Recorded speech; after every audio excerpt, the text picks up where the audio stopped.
Good morning everyone. मैं Dilip Khandelwal online class में आप सभी का स्वागत करता हूं। अपन बीएससी सेमेस्टर फर्स्ट की फिजिक्स में मैकेनिक्स ऑसिलेशन पेपर को डिस्कस कर रहे थे। मैकेनिक्स ऑसिलेशन में अपन यूनिट नंबर 4 स्टार्ट करने जा रहे हैं। बिल्कुल फ्रेश यूनिट है, बिल्कुल जीरो लेवल से स्टार्ट करेंगे। तो इसमें जो अपने पास पेपर का नाम था मैकेनिक्स एंड ऑसिलेशन, तो इसमें हाफ पार्ट है वो मैकेनिक्स का है और कुछ पार्ट है वो ऑसिलेशन का है। तो जो यूनिट 4 वाला पार्ट है जो अपन डिस्कस करेंगे वो करेंगे अपन यूनिट नंबर 4। तो यूनिट नंबर 4 वाला जो पार्ट है वो किसका है? ऑसिलेशन वाला पार्ट है। यानी मैं लिख सकता हूँ कि ये अपने पास किसका पार्ट है? ऑसिलेशन वाला पार्ट है। तो यूनिट 4 और 3 ये दोनों यूनिट है वो किसकी है? ऑसिलेशन पार्ट की है। अब यहाँ पे अपना जो चैप्टर फर्स्ट रहेगा इसमें भी अपने पास 2 चैप्टर है। तो चैप्टर नंबर फर्स्ट को सबसे पहले अपन स्टार्ट करेंगे। तो यूनिट 4 में चैप्टर फर्स्ट रहेगा जिसका नाम है चालित आवर्ती दोलन या ड्राइवन हार्मोनिक ऑसिलेटर। अब सबसे पहले तो अपन को ये देखना है कि ये दोलक क्या होता है। सबसे पहले अपन क्या देखते हैं कि ये दोलन क्या होता है। उसके बाद ये देखना है कि ये पीरियोडिक या आवर्ती क्या होती है या हार्मोनिक क्या होता है। उसके बाद अपन देखेंगे कि पूरा चालित आवर्ती दोलक क्या होता है। तो एक एक टर्म को अपन क्या करेंगे? डिस्कस करेंगे। सबसे फर्स्ट बात करते हैं किसकी? एक दोलक की। तो मैं लिख सकता हूँ कि यहाँ पे देखो चालित आवर्ती दोलक होता क्या है, तो अपन को ये देखना है। तो चालित आवर्ती दोलक जिसे अपन बोलते हैं ड्राइवन हार्मोनिक ऑसिलेटर। तो सबसे पहले आपने हार्मोनिक ऑसिलेटर को कंसेप्ट से पढ़ा है। हार्मोनिक ऑसिलेटर क्या होता है? यदि मैं कहता हूँ कि कोई सिंपल पेंडुलम, क्या कहता हूँ कि कोई सिंपल पेंडुलम होता है, वो एसएचओ का एग्जाम्पल है। कोई स्प्रिंग होती है, स्प्रिंग से मैं यदि कोई मास को क्या कर दूँ? फिक्स कर दूँ और उस मास को मैं डिस्प्लेस करके वहाँ पे उसमें ऑसिलेशन कराऊँ, तो वो भी क्या होता है? अपने पास एक सिंपल हार्मोनिक मोशन का एग्जाम्पल होता है या एसएचओ का एग्जाम्पल होता है।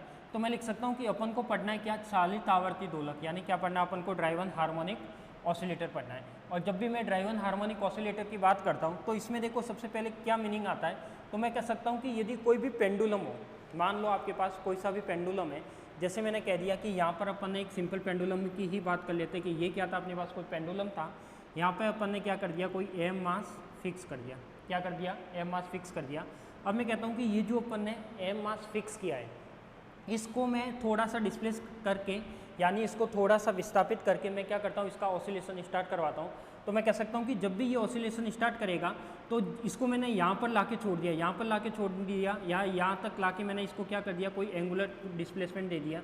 यानी ये वाला पार्टिकल कहाँ पे आ गया अपने पास? यहाँ पे आ गया। क्लियर? यहाँ पे लाने के बाद, छोड़ने के बाद ये क्या करेगा? ऑसिलेट करना स्टार्ट करेगा। तो मैं कह सकता हूँ कि ये एक बार ऐसे जाएगा, एक बार ऐसे आएगा, एक बार ऐसे जाएगा, एक बार ऐसे आएगा, और ये इस टाइप से क्या करता रहेगा? ऑसिलेट करता रहेगा। और जब भी वो ऑसिलेट करता रहेगा तो धीरे धीरे उसकी वेलोसिटी क्या हो जाती है? कम हो जाती है। डिस्टेंस भी क्या हो जाती है? कम हो जाती है। यानी एक कंडीशन वापस लास्ट में वो क्या आ जाएगा? अपनी साम्यावस्था में आ जाएगा। साम्यावस्था में आके वो क्या होगा? रुक जाएगा। तो मैं लिख सकता हूँ कि जब भी कोई पार्टिकल सिंपल हार्मोनिक मोशन करता है, कुछ टाइम बाद वो अपनी साम्यावस्था में आ जाता है, कुछ टाइम बाद वो ऑटोमेटिक आके क्या हो जाता है? रेस्ट में आ जाता है, रुक जाता है। और मैं कह सकता हूँ कि इसकी साम्यावस्था या इक्विलिब्रियम पोजीशन है वो ये रेस्ट वाली पोजीशन है। ये वाली जो है वो इसकी साम्यावस्था पोजीशन है और वही क्या? इसकी इक्विलिब्रियम पोजीशन है। तो मैं लिख सकता हूँ कि यहाँ पे जो सिंपल पेंडुलम था वो पेंडुलम धीरे धीरे क्या करता है? मैंने जैसे मैंने कोई भी ऑसिलेट कराना इस टाइप से स्टार्ट किया, और जैसे जैसे वो टाइम कम होगा या टाइम बढ़ेगा, जैसे जैसे टाइम बढ़ता जाएगा उसका ऑसिलेशन डिस्टेंस क्या होती जाएगी? कम होती जाएगी। और लास्ट में आते आते वो क्या हो जाएगा? जीरो हो जाएगा। जैसे मैंने कह दिया कि t = 0 सेकेंड पर जीरो पोजीशन पर था, t = 10 सेकेंड पर मैंने उसको ऑसिलेट करना स्टार्ट किया, तो t = 20 सेकेंड पर वो आके वापस रुक गया। यानी क्या करता है कि जब भी वो फर्स्ट बार ऑसिलेट करेगा तो उसका जो मैक्सिमम होगा वो डिस्प्लेसमेंट मैक्सिमम होगा। सेकंड बार ऑसिलेट करेगा, थर्ड बार ऑसिलेट करेगा तो उसका ये डिस्प्लेसमेंट यहाँ पे क्या हो जाएगा? कम होता जाएगा। पहले वो यहाँ तक गया था, अब वो यहाँ तक ना जाकर कहाँ तक आ रहा है? यहाँ तक आ रहा है। और भी धीरे धीरे टाइम के साथ कम होगा ऑसिलेशन, तो यहाँ पे वो यहाँ तक आएगा और लास्ट में आते आते वो क्या हो जाएगा? रुक जाएगा। तो मैं कह सकता हूँ कि एक पार्टिकल जिधर इतनी डिस्टेंस पर जो इस साइड जाएगा उतनी ही डिस्टेंस पर वो उस साइड भी आएगा। तो मैं लिख सकता हूँ कि यहाँ भी ये क्या करेगा? इस टाइप से ऑसिलेट करेगा। क्लियर? तो ये तो हो जाएगा अपने पास एक सिंपल हार्मोनिक मोशन। यदि मैं कोई स्प्रिंग है, स्प्रिंग के यदि कोई मैं मास को बांध के उसको क्या कर दूँ? डिस्प्लेसमेंट कर दूँ या विस्थापित कर दूँ, तो भी वो स्प्रिंग इस टाइप से क्या करती है? ऑसिलेट करती है। वो भी अपने पास किसका एग्जाम्पल है? एसएचओ का एग्जाम्पल है। क्लियर? अब मैं यहाँ पे अपन बात करते हैं, अपन को बात करनी है किसकी? ड्राइवन हार्मोनिक ऑसिलेटर की। किसकी बात करनी है अपन को? ड्राइवन हार्मोनिक ऑसिलेटर की। तो देखो ड्राइवन हार्मोनिक ऑसिलेटर होता क्या है? तो सबसे पहले तो अपन को ये देखना है कि चाहे कोई सा भी पिंड हो, कोई सा भी निकाय हो, कोई सा भी सिस्टम हो, मैं उसमें क्या करवाता हूँ, उसको ऑसिलेट करवाता हूँ। तो देखो यहाँ पे लिखा हुआ है आपके सामने, जब कोई पिंड या कण सरल आवर्त गति करता है, जब कोई पिंड या निकाय सरल आवर्त गति करता है तो धीरे धीरे उसका वेग क्या हो जाता है, कम हो जाता है। धीरे धीरे उसका वेग क्या होगा, कम होगा। तो मैं लिख सकता हूँ कि जब भी कोई पार्टिकल ऑसिलेट करेगा धीरे धीरे उसकी वेलोसिटी कम हो जाएगी और लास्ट वाली पोजीशन में उसकी वेलोसिटी क्या बन जाएगी, 0 बन जाएगी। तो अपन कह सकते हैं कि धीरे धीरे उसका वेग कम हो जाएगा, क्योंकि अमंदक बल के रूप में वायु घर्षण बल कार्य करता है। अब आपके दिमाग में एक क्वेश्चन आता ही आता है कि जब भी मैं पार्टिकल को ऑसिलेट कराना स्टार्ट करता हूँ, कुछ टाइम बाद वो ऑसिलेट करता करता क्या हो जाता है, लास्ट में जाके रुक जाता है। तो उस रुकने का कारण क्या, उस रुकने का क्या वजह है कि वो पिंड है, जो सिस्टम था, वो पार्टिकल था, ऑसिलेट करते करते उसको रुकना पड़ा। या तो मैं उसमें बैरियर लगा दूँ तब वो रुक सकता है, या फिर कुछ टाइम बाद वो ऑटोमेटिक रुक सकता है। तो ऑटोमेटिक रुकता है, उसका मीनिंग क्या होगा कि अपने पास जहाँ भी वो पार्टिकल ऑसिलेट कर रहा है, जहाँ भी वो पार्टिकल ऑसिलेट कर रहा है, जैसे मैंने कह दिया कि कोई रूम में सिंपल पेंडुलम लगा दिया और उस रूम में उसको आप क्या करवा रहे हो, ऑसिलेट करवा रहे हो, तो रूम के अंदर क्या होगा, एक वैक्यूम टाइप का होता है, यानी इसमें क्या होता है, जो मीडियम लेते हैं वो एयर का लेते हैं, या मैं लिख सकता हूँ वायु का लेते हैं। तो वायु के अंदर भी कुछ पार्टिकल होते हैं, क्या होते हैं अपने पास, वायु के अंदर भी कुछ स्मॉल पार्टिकल होते हैं। प्रकृति का है तो प्रकृति की में वायु के अंदर कुछ पार्टिकल होते हैं, वो पार्टिकल घर्षण बल लगाते हैं। क्या लगाते हैं, घर्षण बल लगाते हैं, जिसे मैं क्या नाम देता हूँ, वायु घर्षण बल। क्या नाम देता हूँ, वायु घर्षण बल। तो आपने ये वाली टर्म सुनी होगी कि कुछ अपने पास घर्षण बल वायु के रीजन से भी रहता है या एयर फ्रैक्शनल फोर्स से भी रहता है।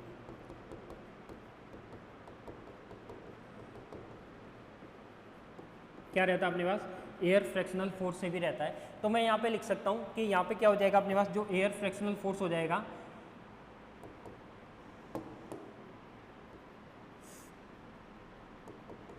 क्या हो जाएगा अपने पास, एयर फ्रैक्शनल फोर्स हो जाएगा।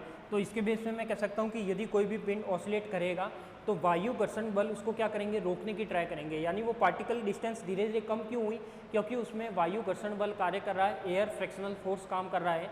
और जब भी वो एयर फ्रैक्शनल फोर्स काम करेगा तो लास्ट वाली पोजीशन में उसकी पोजीशन आते आते क्या हो जाएगी, 0 हो जाएगी। क्लियर। तो यहाँ से मैं लिख सकता हूँ कि जब भी कोई पार्टिकल या कोई पिंड सरल आवर्त गति करता है तो धीरे धीरे टाइम के साथ उसकी वेलोसिटी क्या हो जाती है, रिड्यूज हो जाती है, उसकी वेलोसिटी क्या हो जाती है, अपने पास घट जाती है। तो मैं लिख सकता हूँ कि इसकी वेलोसिटी क्या हो जाएगी, कम हो जाएगी, क्योंकि अमंदक बल के रूप में, अमंदक बल जिसे अपन बोलते हैं डैम्प्ड फोर्स, क्या बोलते हैं,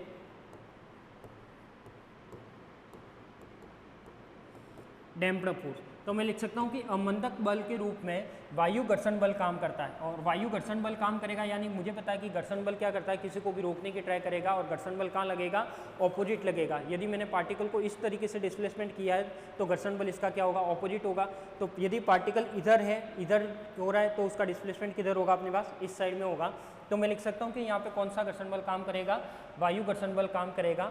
और पिंड की जो यह गति होती है यही अमंदक सरल आवर्त गति कहलाती है। क्या कहलाती है, अमंदक सरल आवर्त गति कहलाती है। तो सबसे पहले अपन ने क्या डिफाइन किया है, डैम्प्ड सिंपल हार्मोनिक मोशन को डिफाइन किया है। तो एक सिंपल सा एग्जांपल है कि यदि मैं कोई भी सिंपल पेंडुलम था उसको ऑसिलेट कराऊं, ऑसिलेट कराने के बाद कुछ टाइम बाद उसकी वेलोसिटी धीरे धीरे कम होगी। जैसे जैसे टाइम बढ़ेगा उसका ऑसिलेशन का विस्थापन भी कम होगा और उसकी डिस्टेंस भी कम होगी, वेलोसिटी भी कम होगी, और लास्ट में आके वो क्या हो जाएगा, रेस्ट में हो जाएगा। और रेस्ट में क्यों आएगा, क्योंकि वहाँ पे डैम्प्ड फोर्स काम करेगा, और डैम्प्ड फोर्स के रूप में जो अपने पास फोर्स लिया गया है वो है वायु घर्षण बल। तो आपको भी पता है कि एयर के अंदर अपने पास ये वाला फ्रैक्शनल फोर्स क्या करता है, काम करता है, वायु घर्षण बल काम करता है, जिससे पार्टिकल की वेलोसिटी लास्ट में क्या हो जाती है, 0 हो जाती है। क्लियर।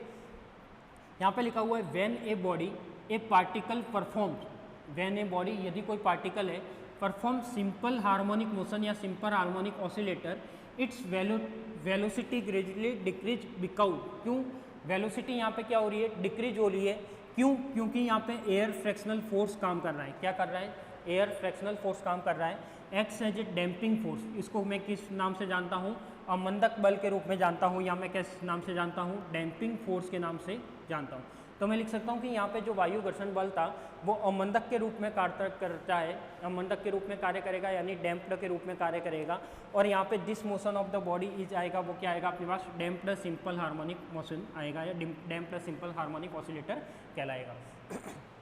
तो ये डेफिनेशन है कुछ पीछे वाले चैप्टर की, तो आपको ये चैप्टर के रिलेटेड जो सिंपल बेसिक है वो पता होगा, यहाँ से पता लग गया।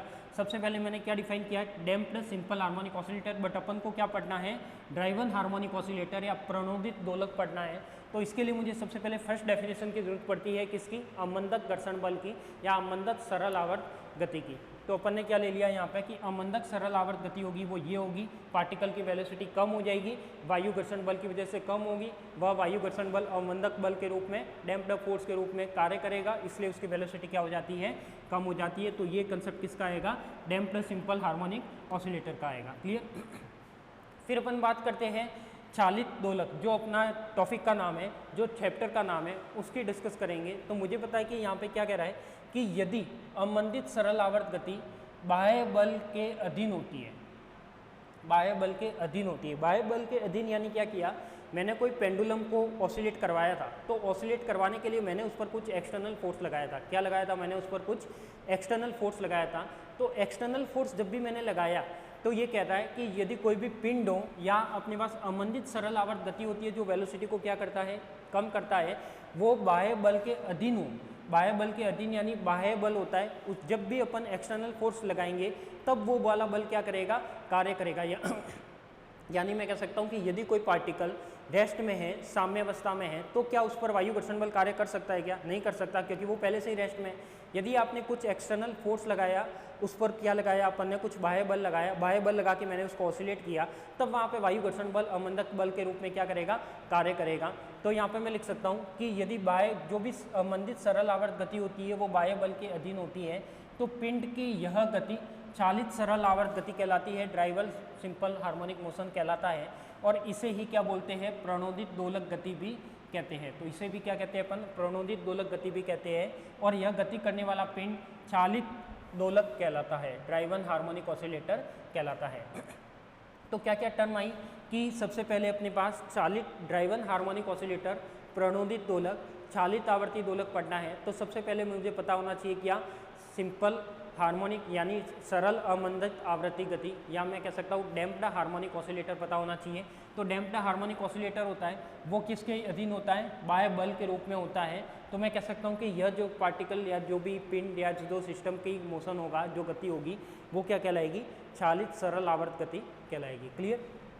फिर यहाँ पे देखो लिखा हुआ है, if the damped simple harmonic motion, if the damped simple harmonic motion is under external force, यानी किसी एक्सटर्नल फोर्स के अंडर में ये काम करता है, यानी जब भी आप एक्सटर्नल फोर्स लगाते हो तभी ये अपने पास काम करेगा। तो then this motion of the body is called a driven simple harmonic motion. तो इसको अपन क्या बोलते हैं, ड्राइवल सिंपल हार्मोनिक मोशन बोलते हैं। This is called a driven oscillatory motion, the moving body is called a driven oscillator. तो इसको ही क्या बोला जाएगा, अपन को ड्राइवन ऑसिलेटर बोला जाएगा या प्रणोदित दोलक बोला जाएगा। तो ये तो इसकी क्या थी, डेफिनेशन थी। तो सबसे पहले अपन को डेफिनेशन याद रखनी है सरल अवमंदित गति की। सरल अवमंदित गति होती है कि कोई भी बॉडी होती है उसका टाइम के साथ वेलोसिटी क्या हो जाती है, कम हो जाती है। और यह वेलोसिटी कम किसकी वजह से होती है, एक्सटर्नल फोर्स की वजह से, या फिर मैं कह सकता हूँ वायु घर्षण बल की वजह से, एयर फ्रैक्शनल फोर्स की वजह से वो वेलोसिटी क्या होती है, कम होती है, जिसकी वजह से अपन क्या निकालते हैं, चालित दोलक को डिफाइन करती है। तो मैंने कह दिया कि जो भी डैम्प्ड सिंपल हार्मोनिक मोशन होगा वो किसी एक्सटर्नल फोर्स के अंडर में होगा। जब मैं एक्सटर्नल फोर्स लगाऊंगा तभी अपने पास ये वाला काम करेगा। तो मैं लिख सकता हूँ कि यहाँ पे सिंपल डैम्प्ड हार्मोनिक मोशन होता है वो किसी एक्सटर्नल फोर्स के अंदर होता है, यानी सिंपल डैम्प्ड हार्मोनिक ऑसिलेटर होता है। उसके साथ यदि मैं एक्सटर्नल फोर्स को इंक्लूड कर दूँ तो वो वाला क्या बन जाता है, ड्राइवन हार्मोनिक ऑसिलेटर बन जाता है। क्लियर। अब यहाँ पे अपन ने लिखा है चालित सरल आवर्त गति 3 बल से परिभाषित होती है। कितने फोर्स से डिफाइन होती है, 3 फोर्स से डिफाइन होती है। अब मुझे ये तो पढ़ लिया कि ये होता क्या है, डेफिनेशन क्या होती है। अब मुझे यहाँ पे ये चीज़ ध्यान में रखनी है कि इस पर टोटल कितने फोर्स वर्कआउट करते हैं। तो मुझे पता है कि इस पर टोटल कितने फोर्स वर्कआउट करेंगे। तो मैं लिखता हूँ कि जो भी ड्राइवन हार्मोनिक ऑसिलेटर होगा वो 3 फोर्स से डिफाइन किया जाएगा। कितने फोर्स से डिफाइन किया जाएगा, अपने पास 3 फोर्स से डिफाइन किया जाएगा। तो फर्स्ट होगा अपना प्रत्यानयन बल, रिस्टोरिंग फोर्स। तो इसका जो फर्स्ट नाम होगा वो क्या होगा अपने पास, प्रत्यानयन बल, जिसे अपन बोलते हैं रिस्टोरिंग फोर्स।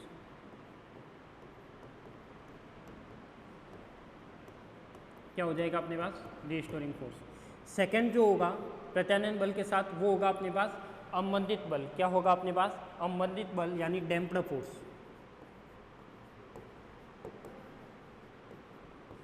अवमंदित बल क्या हो जाएगा अपने पास,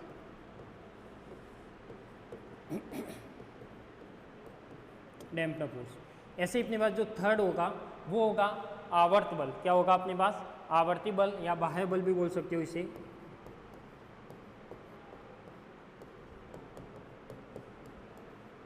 आवर्ती बल या फिर क्या बोल सकते हो, बाह्य बल, या फिर इसका इंग्लिश में नाम कहूँ तो मैं क्या कह सकता हूँ यहाँ पे, इसको पीरियोडिक फोर्स भी कह सकता हूँ,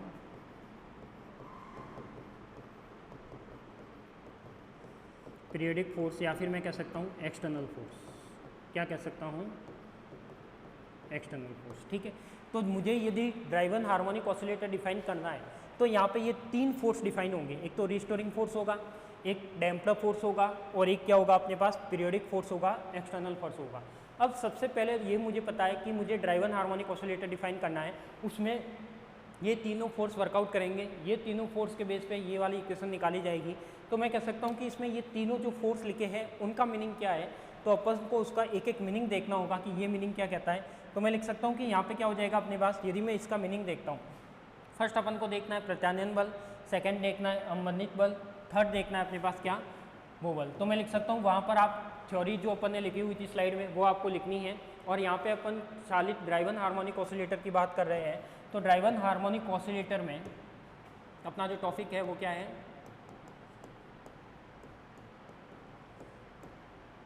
ड्राइवन हार्मोनिक ऑसिलेटर यानी चालित आवर्ती दोलक।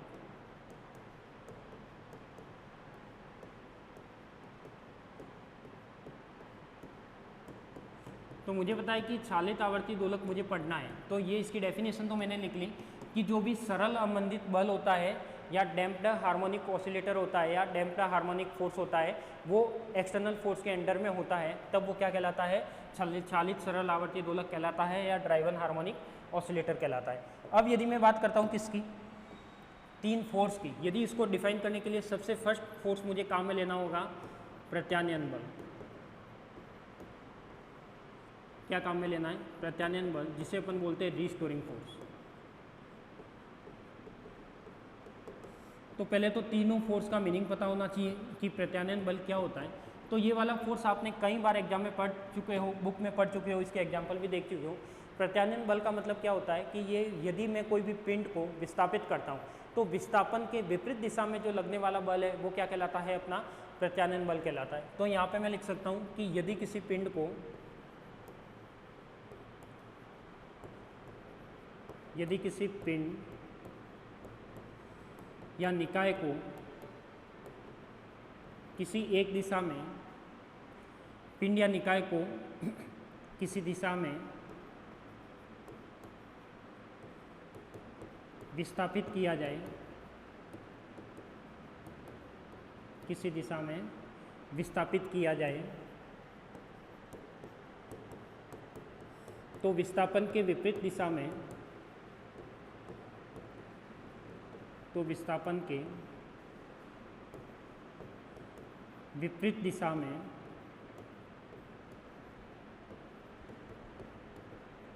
लगने वाला बल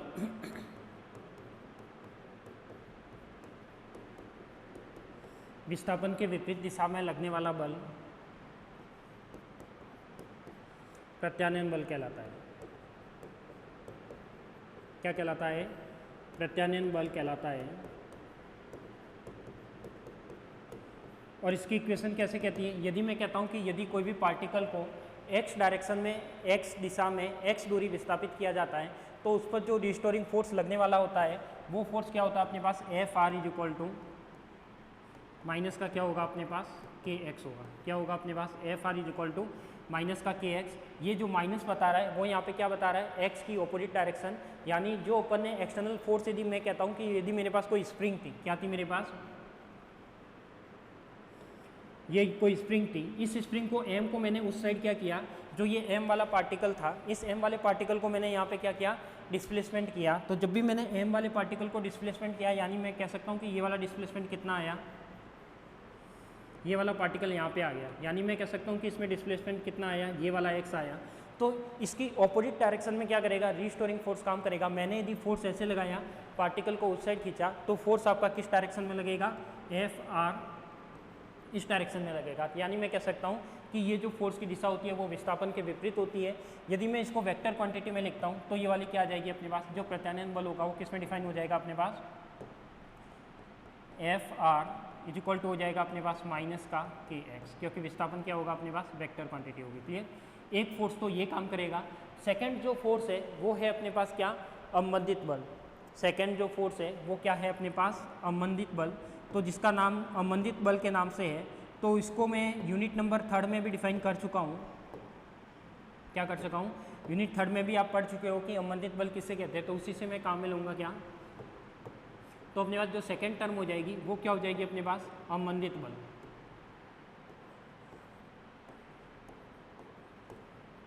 डैम्पर फोर्स क्या बोलेंगे इसे,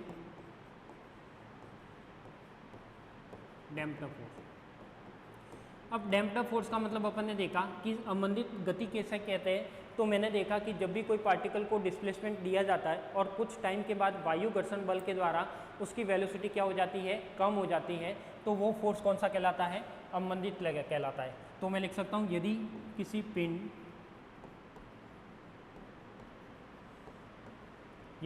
पिंड या निकाय को विस्थापित करने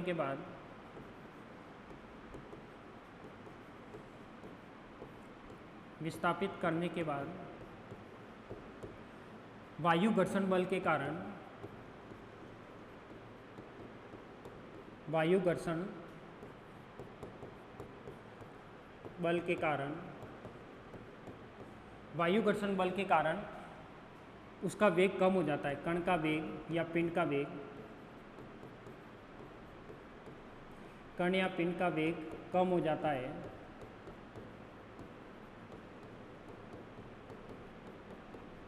क्या हो जाता है, कम हो जाता है। जब भी पिंड का वेग कम हो जाएगा तो मैं लिख सकता हूँ कि वो पिंड क्या कहलाएगा, तो उसे क्या बोलते हैं, अवमंदित बल कहा जाता है। तो उसे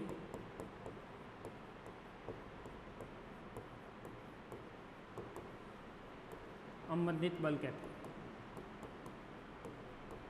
यानी जिस फोर्स की वजह से क्या होगा अपने पास, पिंड की वेलोसिटी, पार्टिकल की वेलोसिटी डिक्रीज हो जाती है और लास्ट में आके वो जीरो हो जाती है, तो वो क्या हो जाएगा अपने पास, वायु घर्षण बल। तो मुझे पता है कि कोई भी पार्टिकल यदि ऑसिलेट करेगा, मूव करेगा, तो उसमें वायु घर्षण बल काम करेगा, और वायु घर्षण बल काम करेगा तो मैं लिख सकता हूँ वहाँ पर कौन सा फोर्स काम आएगा, डैम्पर फोर्स काम आएगा। जहाँ पर एयर फ्रिक्शनल फोर्स काम करता है वहाँ पर क्या आएगा अपने पास, Fd आएगा। और ये जो Fd होता है वो किसके इक्वल होता है, तो वो मुझे पता है, ये वाली जो टर्म होती है वो माइनस का लैम्बडा v के इक्वल होता है। क्या होता है अपने पास, लैम्बडा कोई कांस्टेंट होता है और v यहाँ पर क्या होती है, वेलोसिटी होती है। तो इसकी वेलोसिटी है वो वेलोसिटी के क्या करेगा, ऑपोजिट काम करेगा। तो इसकी जो डायरेक्शन होगी वो क्या होगी, ये होगी। थर्ड आता है अपने पास जो इम्पोर्टेंट है, जो आपने शायद पढ़ा भी नहीं है कभी, जिसे अपन बोलते हैं आवर्ती बल।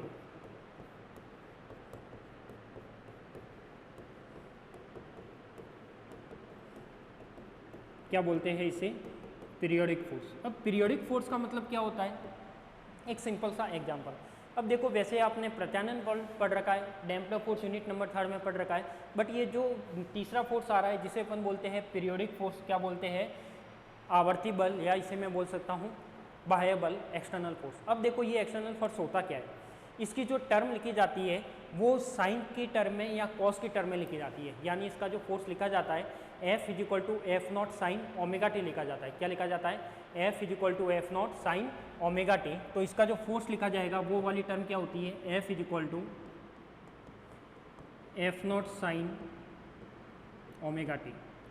इस इक्वेशन का मतलब क्या होता है, अब ये वाली इक्वेशन मैंने लिखी है फोर्स के लिए, बट ये वाली इक्वेशन आपने पढ़ी होगी करंट के लिए, पढ़ी होगी वोल्टेज के लिए, पढ़ी होगी। जैसे मैं इलेक्ट्रॉनिक्स की बात करता हूँ तो जैसे ये वाली इक्वेशन होती है I is equal to I naught sine omega t, V is equal to V naught sine omega t. यदि मैं इसका कर्व बनाता हूँ, यदि मैं इसका कर्व बनाऊँ तो जैसे साइन का कर्व कैसे बनता है मुझे पता है, जो साइन का कर्व है वो कैसे बनता है, तो मुझे पता है कि जो साइन का कर्व है वो इस टाइप से बनता है, वो जीरो से स्टार्ट होता है, इस टाइप से चलता है और इस टाइप से वो चलता जाता है। तो मैं कह सकता हूँ कि ये F is equal to F naught, ये भी अपने पास साइन की इक्वेशन है, यानी जो ये फोर्स डिफाइन किया जाता है वो F is equal to F naught sine omega t से डिफाइन किया जाता है। किससे डिफाइन किया जाता है अपने पास? F is equal to F naught sine omega t से डिफाइन किया जाता है। और जब भी ये F is equal to F naught sine omega t से डिफाइन किया जाता है, मतलब ये 0 से स्टार्ट हुआ, पॉजिटिव पर गया, वापस नेगेटिव पर गया, पॉजिटिव पर गया, नेगेटिव पर गया, यानी मैं लिख सकता हूँ कि इसकी मैक्सिमम पोजीशन पॉजिटिव की है और मिनिमम पोजीशन माइनस की है। तो इसमें ये जो फोर्स होता है, ये फोर्स आपने कहीं लगते हुए देखा है क्या? नहीं तो मैं इसको एक एग्जांपल देता हूँ, जो आपकी छोटी क्लास में आप जो झूले में कभी बैठे हो वहाँ पर आपने ये एग्जांपल देखा भी होगा कि इस टाइप का भी कोई फोर्स वर्कआउट करता है। तो ये जो फोर्स होता है वो क्या कहता है कि यदि कोई पिंड का वेग, क्या कहता है कि यदि कोई पिंड का वेग या वह बल, इसको मैं लिख सकता हूँ वह बल जो शून्य से प्रारंभ होकर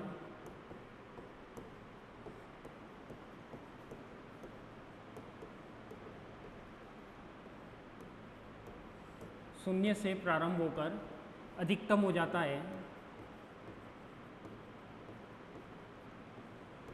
शून्य से प्रारंभ होकर अधिकतम हो जाता है तथा अधिकतम से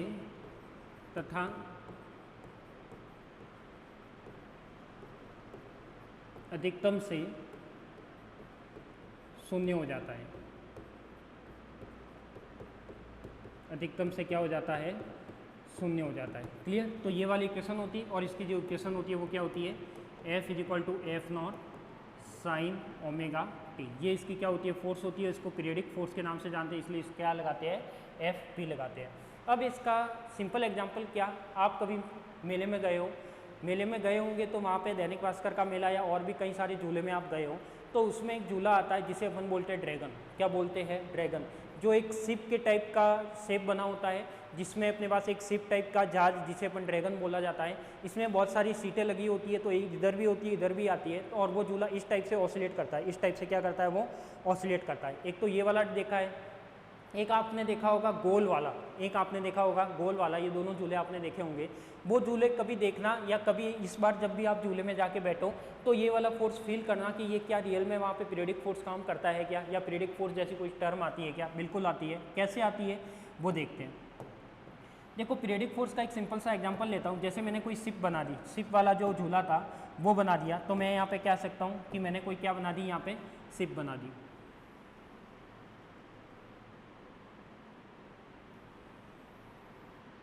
ये मैंने क्या बना दी? कोई शिप बना दी। और आपको पता है कि ये वाली शिप है वो यहाँ से इस तरीके से क्या करती है? ऐसे कोई थी, यहाँ पे बहुत सारे पर्सन बैठते हैं। क्या बैठते हैं? यहाँ पे बहुत सारे पर्सन बैठते हैं। अब ये वाली जो शिप होती है, क्या ये हाथ से धक्का देके चलाई जाती है क्या? नहीं, हाथ से पुश करके नहीं चलाते। ये किसी जनरेटर बेस मैकेनिकल फोर्स के बेस पे चलाई जाती है। किस बेस पे चलाई जाती है? मैकेनिकल फोर्स के बेस पे चलाई जाती है। तो मैं कह सकता हूँ कि ये किस बेस पे चलाई जाएगी? मैकेनिकल फोर्स, या फिर मैं कह सकता हूँ यहाँ पे कोई जनरेटर के बेस का फोर्स लगाया जाएगा, उसके बेस पे ये झूला चलाया जाएगा। यदि मान लो कि आप यहाँ पर बैठ गए, कहाँ बैठ गए? आप इसके अंदर बैठ गए, यहाँ पे मैं कोई ऑब्जर्वर बैठ गया, और बैठने के बाद ये स्टार्ट होता है। तो जब भी स्टार्ट होता है तो देखना, सबसे पहले इसका फोर्स कितना था? 0 था। जब भी ये क्या था? रेस्ट में था। जब ये चलना स्टार्ट हुआ तो क्या चलते चलते ये वाला झूला क्या सीधा मैक्सिमम पोजीशन, मान लिया कि इसका मैक्सिमम पॉइंट यहाँ पर आ रहा है, इस साइड का मैक्सिमम पॉइंट यहाँ पर आ रहा है, क्या ये झूला चलते चलते सीधा यहाँ पर आ जाता है क्या? एक ही बार में। देखा है क्या कभी आपने कि ये वाली जो शिप थी वो एक ही बार में कहाँ पर आ गई हो? यहाँ पर आ गई हो? कभी नहीं आई, आज तक ही नहीं होता ऐसा। तो ये कैसे वर्कआउट करता है कि इसमें ये वेलोसिटी है वो धीरे धीरे बढ़ाता है। क्या करता है? धीरे धीरे बढ़ाता है। फिर वो कहाँ जाता है? अपने पास एक मैक्सिमम पोजीशन पर जाता है, और उसको जब भी उसका, जैसे मैंने कह दिया कि उसकी जो टाइम लिमिट है वो 30 मिनट अपन करते हैं, 30 मिनट करके जो 15 या 16 मिनट होगा तो वो कहाँ ले जाएगा? उसको टॉप में ले जाएगा। तो मैं लिख सकता हूँ कि इस पर फोर्स पहले कितना था? 0 था। कितना फोर्स था? 0 था। उसने फोर्स को बढ़ाना स्टार्ट किया, तो पहले कुछ फोर्स लगाया, इतना लगाया, फिर इतना लगाया, धीरे धीरे वो फोर्स क्या हो रहा है? बढ़ रहा है। धीरे धीरे फोर्स क्या हो रहा है? बढ़ रहा है। और जैसे जैसे फोर्स बढ़ता है तो पहले वो यहाँ तक आना स्टार्ट हुआ, फिर यहाँ तक जाना स्टार्ट हुआ, फिर यहाँ तक आना। जैसे जैसे और फोर्स बढ़ा और भी ऊपर आना स्टार्ट हुआ, और भी इस साइड भी ऊपर जाना स्टार्ट हुआ। थोड़ा और भी फोर्स बढ़ा तो और ऊपर जाना स्टार्ट हुआ, और ऊपर जाना स्टार्ट हुआ। लास्ट में जाके उसका जो फोर्स था वो मैक्सिमम पोजीशन पर आ गया, यानी 0 से कहाँ आ गया? वो मैक्सिमम पोजीशन पर आ गया। तो मैं कह सकता हूँ मैक्सिमम फोर्स पर आ गया, मतलब वो क्या हो गया, वो वाला पॉइंट यहाँ पर आ गया, इसका टॉप पॉइंट यहाँ पर आ गया और इसका ये वाला टॉप पॉइंट यहाँ पर आ गया, यानी ये झूला यहाँ पर आ गया और ये वाला झूला वहाँ पर आ गया, यानी ये इस टाइप से ऑसिलेट कर गया। यानी ये पूरा का पूरा एज इट इज कहाँ आ जाएगा, ऐसे आ जाएगा। एज इट इज अपने पास ये वाला पूरा कैसे जाएगा, उस साइड जाएगा। तो वहाँ पे देखा होगा आपने, जनरेटर की आवाज़ से पता लगाया होगा कि कभी कभी अपने पास जब उस चूल्हे में बैठते हैं तो अपन क्या करते हैं, उस पर एक फोर्स लगाया जाता है जनरेटर के बेस पे। वो जनरेटर उसमें क्या करता है, जब भी ये झूला यहाँ पर आता है, इक्विलिब्रियम पोजीशन पे आता है या इसके सेंटर पॉइंट पे आता है, जीरो पॉइंट पे आता है, तब वहाँ पर एक एक्सटर्नल फोर्स लगाया जाता है और इतना फोर्स लगाया जाता है, मैक्सिमम फोर्स लगाया जाता है, ताकि वो फोर्स यहाँ पर नहीं लगाते, वो फोर्स यहाँ आता है तब लगाते हैं। यहाँ फोर्स लगता है तो ये वाला पॉइंट ऊपर ले जाएगा, वापस ये यहाँ पे आएगा। अब देखना उस फोर्स को लगा के हटा दिया जाता है, उस फोर्स को लगा के हटा दिया जाता है, कभी भी लगा के रखते नहीं है उस फोर्स को। तो मैं कह सकता हूँ कि वहाँ पर जो ये फोर्स काम कर रहा है वो फोर्स कौन सी टर्म है, F = F0 sin omega t है। यानी उन्होंने फोर्स को लगाया, फोर्स को वापस हटा दिया, फिर ये 1-2 ऑसिलेट करेगा, वापस फोर्स को लगाया जाएगा, वापस ही ऑसिलेट करेगा, 2, 3, 4 ऑसिलेट करने के बाद वापस फोर्स को लगाएंगे। तो इस तरीके से वो फोर्स लगाते हैं। तो कम से कम अपन ये मानते हैं कि जब भी वो एक बार मैक्सिमम फोर्स लगाता है, उसके बाद वो 4-5 ऑसिलेशन आराम से बड़ा झूला कर सकता है। उसके बाद वापस वो क्या करेगा, फोर्स लगाएगा। तो उसने क्या किया, फोर्स को लगा के कहाँ किया, मैक्सिमम किया, मैक्सिमम से हटा के वापस क्या किया उसने, जीरो किया, वापस क्या किया, जीरो किया। जीरो से वो वापस कहाँ ले जाएगा, मैक्सिमम में ले जाएगा। यानी ये वाली पोजीशन क्या हो गई अपने पास, मिनिमम पोजीशन हो गई। यानी एक बार मिनिमम हो गया, एक बार मैक्सिमम। तो पहले जीरो से मैक्सिमम गया, मैक्सिमम से वापस मिनिमम आया, मिनिमम से वापस मैक्सिमम गया, मैक्सिमम से वापस मिनिमम आया। जब भी ये प्रोसेस चलता रहता है तो ये जो फोर्स होता है, इसी फोर्स को मैं नाम देता हूँ क्या, पीरियोडिक फोर्स, या नाम देता हूँ मैं क्या, F एक्सटर्नल फोर्स। तो ये क्या हो जाएगा अपने पास, F एक्सटर्नल फोर्स हो जाएगा। यही क्या हो जाएगा अपने पास, पीरियोडिक फोर्स हो जाएगा। यही क्या हो जाएगा अपने पास, आवर्ती बल हो जाएगा। तो एक सिंपल सा एग्जांपल है, जो आपने कभी ये वाला जो फोर्स है, वैसे अपन देख नहीं सकते बट आप इसको फील कर सकते हो। आप देखना इस बार ड्रैगन में बैठो तो आपको पता लग जाएगा कि यहाँ पे जो भी फोर्स होता है उस फोर्स को कैसे लगाया जाता है। तो जब भी वो जनरेटर के आवाज़ से आपको पता लग जाएगा, फोर्स लगता है जो जनरेटर की आवाज़ कुछ चेंज होती है, तो जब भी फोर्स लगेगा तो जनरेटर की आवाज़ आपको सुनाई देगी। कुछ टाइम बाद देखना वो फोर्स हटा लेगा और वो ऑसिलेट करता रहेगा। कुछ टाइम बाद वो वापस फोर्स लगाएगा, मैक्सिमम फोर्स लगाएगा, वापस हटा देगा। तो इस टाइप से वो क्या करेगा, मैक्सिमम मिनिमम की पोजीशन चलती रहेगी और उसी का नाम क्या होता है, पीरियोडिक फोर्स होता है। तो इस टाइप का जहाँ भी फोर्स काम करता है वो क्या होता है अपने पास, एक्सटर्नल फोर्स होता है, या मैं कह सकता हूँ पीरियोडिक फोर्स होता है। तो ये एक जनरल सा सिंपल सा एग्जांपल था, तो आपको समझ में आ गया होगा कि ये F एक्सटर्नल फोर्स कहाँ पर काम करता है। तो इसमें मैं कह सकता हूँ कि वह बल जहाँ पर वो फोर्स जीरो से मैक्सिमम हो जाए और मैक्सिमम से वापस क्या हो जाए, मिनिमम हो जाए, तो वो वाली टर्म क्या कहलाएगी अपने पास, पीरियोडिक टर्म कहलाएगी। अब मुझे क्या डिफाइन करना है यहाँ पे, मुझे डिफाइन करना है क्या, ड्राइवन हार्मोनिक ऑसिलेटर डिफाइन करना है। क्या डिफाइन करना है मुझे, ड्राइवन हार्मोनिक ऑसिलेटर डिफाइन करना है। तो यहाँ से मेरे पास 3 टर्म हो गई। तो यदि मैं टोटल फोर्स की बात करता हूँ तो टोटल फोर्स मुझे पता है कि ड्राइवन हार्मोनिक ऑसिलेटर में 3 फोर्स वर्कआउट करते हैं। कितने फोर्स वर्कआउट करेंगे, 3 फोर्स वर्कआउट करेंगे। तो एक तो हो जाएगा अपने पास टोटल फोर्स, क्या हो जाएगा अपने पास, टोटल फोर्स यानी कुल बल। तो देखो यहाँ पे क्या हो जाएगा अपने पास, कुल बल। इसमें अपने पास 3 फोर्स थे। एक तो था प्रत्यानयन बल, क्या था अपने पास, प्रत्यानयन बल। सेकंड था अपने पास अवमंदित बल, सेकंड क्या था अपने पास, अवमंदित बल, यानी क्या था अपने पास, डैम्पर फोर्स। और थर्ड क्या था अपने पास, आवर्ती बल। थर्ड क्या था अपने पास, आवर्ती बल या पीरियोडिक फोर्स। इसको मैं लिख सकता हूँ कि ये क्या हो जाएगा अपने पास, total force, total force is equal to हो जाएगा प्रत्यानयन बल, यानी ये क्या होता है अपने पास, रीस्टोरिंग फोर्स होता है। तो रीस्टोरिंग फोर्स को मैं किससे लिखता हूँ, Fr से लिखता हूँ। किससे लिखता हूँ, रीस्टोरिंग फोर्स को मैं किससे लिखूंगा, Fr से लिखूंगा। तो ये क्या हो जाएगा अपने पास, Fr प्लस डैम्पर फोर्स है, डैम्पर फोर्स को मैं किससे लिखूंगा, Fd से लिखूंगा। तो ये क्या हो जाएगा अपने पास, Fd प्लस पीरियोडिक को मैं किससे लिखूंगा, Fp से, या फिर मैं लिख सकता हूँ Fe से। अब मुझे पता है कि जो Fr होता है वो प्रत्यानयन बल होता है, रीस्टोरिंग फोर्स होता है, किसके इक्वल होता है, माइनस का kx के। जो Fd होता है वो डैम्पर फोर्स होता है, वो होता है माइनस का लैम्बडा v के। और जो अपने पास Fp या F एक्सटर्नल फोर्स होता है, इसको मैं ऐसे भी लिख सकता हूँ या फिर मैं Fe भी लिख सकता हूँ। तो वो क्या होगा अपने पास, F0 साइन ओमेगा टी, ये टर्म होती है। अब तीनों फोर्स को यदि मैं यहाँ पे रखता हूँ तो टोटल फोर्स कितना आ जाएगा अपने पास, तो मैं लिख सकता हूँ कि total force F is equal to कितना आ जाएगा अपने पास, ये तो हो जाएगा माइनस का kx, माइनस का हो जाएगा अपने पास लैम्डा v, और प्लस का क्या हो जाएगा अपने पास F not sine omega T. Clear? तो ये वाली इक्वेशन क्या हो जाएगी फर्स्ट। अब मैं कह सकता हूँ कि सबसे पहले मुझे क्या बनानी है, जब भी ये तीनों फोर्स एक साथ वर्कआउट करेंगे तो वो क्या बन जाएगा अपना ड्राइवन हार्मोनिक ऑसिलेटर बन जाएगा। और इसी के बेस पे मुझे क्या बनानी है, ड्राइवन हार्मोनिक ऑसिलेटर की पहले क्या बनाऊंगा, डिफरेंशियल इक्वेशन बनाऊंगा। क्या बनाऊंगा, डिफरेंशियल इक्वेशन। तो ये डिफरेंशियल इक्वेशन क्या बनेगी, तो ये डिफरेंशियल इक्वेशन बन जाएगी F इज इक्वल टू क्या है अपने पास, माइनस का kx minus lambda v plus का क्या है F not sine omega T. अब यदि मैं इसकी डिफरेंशियल इक्वेशन बनाता तो मुझे पता है कि जो F होता है वो न्यूटन्स के सेकंड लॉ के अकॉर्डिंग में क्या लिख सकता हूँ, m में लिख सकता हूँ, या फिर मैं इसको ये भी लिख सकता हूँ d2x अपॉन में क्या हो जाएगा dt स्क्वायर। क्या लिख सकता हूँ मैं, d2x अपॉन में dt स्क्वायर। तो ये वाली टर्म क्या हो जाएगी m d2x अपॉन में क्या हो जाएगा dt square is equal to क्या है अपने पास, माइनस का kx है dt, फिर क्या रह जाएगा माइनस का लैम्डा v प्लस का क्या हो जाएगा अपने पास F not sine omega t. ये वाली टर्म हो जाएगी। m को नीचे भेज दो तो ये वाली टर्म क्या हो जाएगी d2x अपॉन में क्या हो जाएगा dt स्क्वायर, यानी ये हो जाएगा माइनस का k बाय एम एक्स हो जाएगा, माइनस का हो जाएगा अपने पास लैम्डा बाय एम साथ में v हो जाएगा, प्लस का हो जाएगा F नॉट अपॉन में क्या हो जाएगा m और साथ में क्या हो जाएगा साइन ओमेगा टी हो जाएगा। क्लियर? ये वाली टर्म हो जाएगी। अब मैं लिख सकता हूँ कि यहाँ पे ये जो तीनों टर्म है, एक तो k बाय एम, एक लैम्डा बाय v, तो ये देखो जो k बाय एम होता है वो किसके इक्वल होता है, वो अपने पास इनिशियल एंगुलर वेलोसिटी या कोणीय आवृत्ति के इक्वल होता है, जिसको मैं नाम क्या देता हूँ, ओमेगा नॉट देता हूँ। और जो लैम्डा एम होता है क्या होता है अपने पास, लैम्डा अपॉन में एम होता है, वो माइनस के किसके इक्वल होता है, 2r के इक्वल होता है। लैम्डा बाय एम कोई कांस्टेंट टर्म है जो किसके 2r के इक्वल होगा। और जो एफ नॉट अपॉन में एम होता है वो होता है स्मॉल एफ के, वो होता है स्मॉल एफ के।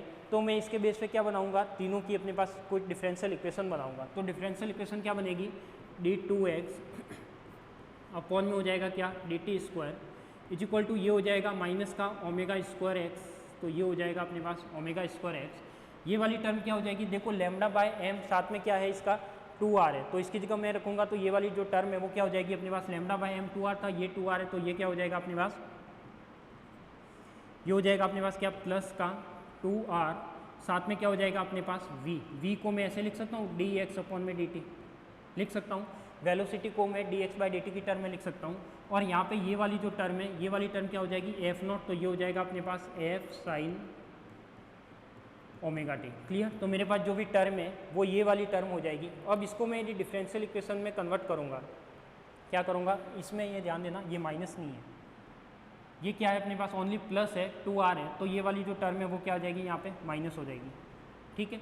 तो ये k बाई एम को मैंने क्या मान लिया, ओमेगा नॉट जो इनिशियल वेलोसिटी या कोणीय आवृत्ति है, लैम्डा बाय एम जो डैम्प्ड फोर्स की वजह से डिफाइन होता है, ये लैम्डा है वो डैम्प्ड कोफिशिएंट कहलाता है, अवमंदन गुणांक कहलाता है, जिसकी वैल्यू किसके इक्वल होती है 2r के। और एफ नॉट बाय एम है वो क्या है अपने पास स्मॉल एम है। तो इसको मैं ऐसे लिख सकता हूँ कि ये वाली जो टर्म है वो वाली टर्म क्या बताएगा यहाँ पे, तो ये वाली टर्म हो जाएगी अपने पास क्या d2x अपॉन में हो जाएगा dt स्क्वायर प्लस का हो जाएगा अपने पास क्या 2r dx अपॉन में क्या हो जाएगा dt हो जाएगा, प्लस का हो जाएगा अपने पास omega square x is equal to क्या हो जाएगा अपने पास f साइन ओमेगा t। ये वाली टर्म हो जाएगी। तो मैं लिख सकता हूँ कि यहाँ पे ये वाली टर्म हो जाएगी और ये वाली टर्म ही क्या कहलाएगी अपने पास, ड्राइवन हार्मोनिक ऑसिलेटर की डिफरेंशियल इक्वेशन कहलाएगी। क्या कहलाएगी, ड्राइवन हार्मोनिक ऑसिलेटर की डिफरेंशियल इक्वेशन कहलाएगी। तो यहाँ से मैं लिख सकता हूँ कि यह अवकल समीकरण प्रणोदित दोलक की क्या कहलाती है, अवकल समीकरण कहलाती है, या चालित सरल आवर्त गति की अवकल समीकरण कहलाती है। तो मैं लिख सकता हूँ कि यह वाली इक्वेशन होगी, ये किसकी होगी, ड्राइवन हार्मोनिक ऑसिलेटर की। तो मैं लिख सकता हूँ यह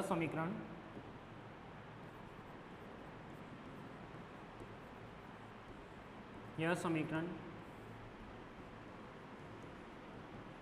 चालित सरल आवर्ती दोलक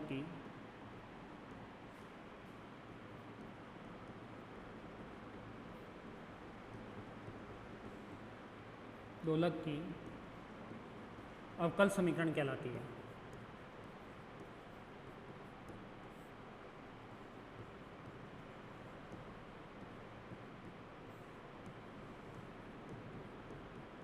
क्या कहलाती है? अवकल समीकरण कहलाती है, जो कि द्वितीय कोटि की अवकल समीकरण है।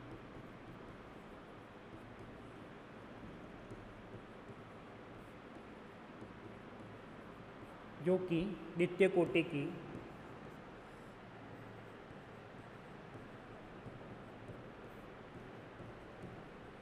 अवकल समीकरण है। ठीक है, तो आपने देखा होगा और मैकेनिक्स या ऑसिलेशन वाला जो भी पार्ट होता है, कोई सा भी आप पेंडुलम पढ़ो, कोई सा भी ऑसिलेटर पढ़ो, तो सबसे पहले अपन क्या करते हैं, उसको डिफाइन करते हैं। जैसे अपन ने डिफाइन किया ड्राइव एंड हार्मोनिक ऑसिलेटर क्या होता है, इसमें टोटल कितने फोर्स वर्कआउट करते हैं, तो 3 फोर्स वर्कआउट करते हैं। रिस्टोरिंग फोर्स प्रत्यानयन बल जो F = -kx होगा, अवमंदन बल जो F = का लैम्डा v होगा, लैम्डा यहाँ पे अवमंदन गुणांक कहलाएगा। और जो यहाँ पे आवर्ती बल है, पीरियोडिक फोर्स है जिसका नाम है आवर्ती बल, जो मैक्सिमम मिनिमम पर डिपेंड करता है, जो मैंने झूले वाला एग्जांपल देके बताया कि 0 भी होगा, मैक्सिमम होगा, मैक्सिमम से वापस मिनिमम होगा, मिनिमम से वापस मैक्सिमम होगा, तो वो पीरियोडिक टर्म की टर्म में आएगा। तो मैं लिख सकता हूँ तीनों फोर्स को जब मैं ऐड करता हूँ तो यहाँ पे अपने पास इसकी डिफरेंशियल इक्वेशन प्राप्त होती है। तो ये वाली जो समीकरण कहलाती है वो क्या है, इसकी सरल आवर्त दोलक की क्या कहलाएगी, अवकल समीकरण कहलाएगी। तो किसी भी ऑसिलेशन में अपन सबसे पहले क्या निकालते हैं, इसकी डिफरेंशियल इक्वेशन निकालते हैं। तो यहाँ पर अपने पास चालित सरल आवर्त दोलक की क्या कहलाएगी, डिफरेंशियल इक्वेशन कहलाएगी। तो मैं यहाँ पे इंग्लिश में भी लिख सकता हूँ कि this equation is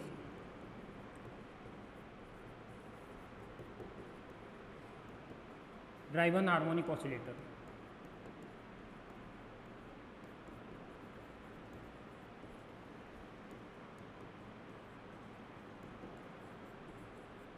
driven harmonic oscillator differential equation